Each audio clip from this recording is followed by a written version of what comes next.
how old were you when you were in the band? I signed my contract at 10, and a week later it was my 11th birthday, and then I was in the band for 3 years. I recorded 3 albums with the band, 2 of them with Ricky Martin because Ricky Martin was in the band as well. And then I exited the group because my parents were kind of thrown off because I was never home, and it was a lot more of a responsibility. You know, the way that I look at it.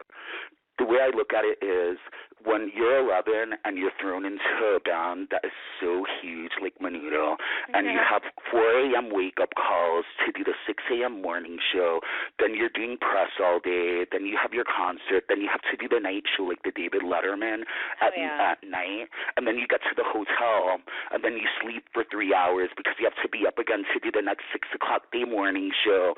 Those are adult responsibilities thrown on a little child. So I basically lost my childhood at 11.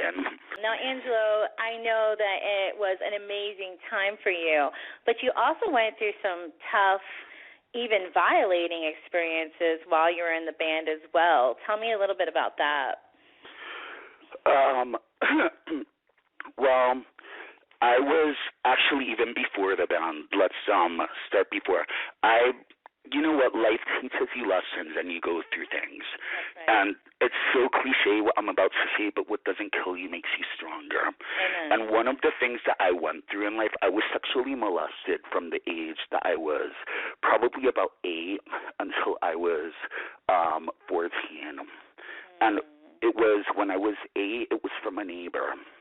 When I was in Menudo, it was no one in the administration of Menudo, but it was someone that was close to the administration. Okay. So I was sexually molested by someone there, and then when I got out of Menudo, it was a teacher. Okay.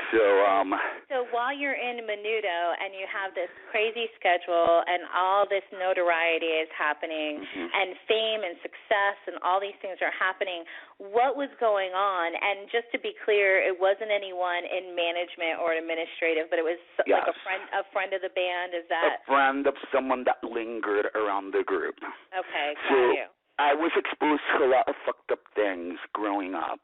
And one of the things when I was in the band, because we didn't have supervision, I didn't have my mom and my dad around to guide me and to coach me. Right. Like I said, I was thrown into an adult responsibilities. All we had was one handler, which he did the best that he could. But once the lights were off and once we were supposed to be in bed in our hotel rooms, it's like whatever would happen would happen. So this person would come into my hotel room and we would like play like card games, and then he would make it seem like if we were playing a game. And so what we would do was, like, if whoever would lose the like card game would have to take a shot of whiskey. And this is me at 11 years old. Imagine. So he would get me drunk, and then when I would pass out, the only thing that I know was that I would wake up the next day and I would be naked in my bed. Okay, so this went on. Did this go on the whole 3 years that you were in the band, or was the entire time? The entire time I was in the band. So the entire time you were in the band, and so we're talking like a couple times a week, or was it often? It was more sporadic than that because that person did not work for the band, so it's whenever he would linger around. Let me ask you this. Was it happening to anybody else in the band that you're aware of? You know what? I can only speak about myself. I have no clue. I understand. I have no clue. But my common sense would tell me that if it was happening to me, probably, but I don't know and I don't want to say. Okay. But, being a psychology major that I am, it's like usually predators, you know what I mean? When they stalk, children, they're going to stalk any child that they feel is vulnerable. Right, but none of the other band members had come to you and confided in you that this was happening. Did you tell anyone that this was happening?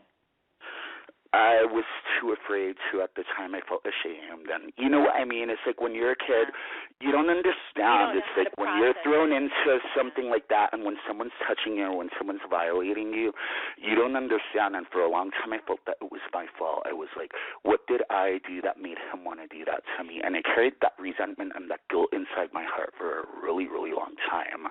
Okay, let's say that for all the people listening that's gone through things like this, this is helping so many people right now, because you've never talked about this before, have you? This is the first time I've ever talked about it. But you know what? I'm like an open book. I am not ashamed of the experiences that I've been through, because you know what? They've made me the human being that I am. Absolutely. And those things have made me more compassionate towards the world, and they have made me long and yearn to be a ray of light for the world instead of a dimming darkness. You know what I mean? Some people get a thrill out of being supercilious and disdainful towards others and bringing people down. And call me crazy, Zoe, but I actually got a thrill out of lifting people up and seeing their eyes light up when you commend them and when you praise them for their strengths instead of nitpicking and pointing out their weaknesses. Absolutely. Angelo, let me tell you this. This is so common. I was molested as a child. You were raped and molested. I've been raped later on in my life. This is so common, and it's people like you and I that are not afraid to talk about it, that can shed a light and let other kids, other people know that they're not alone in their experiences.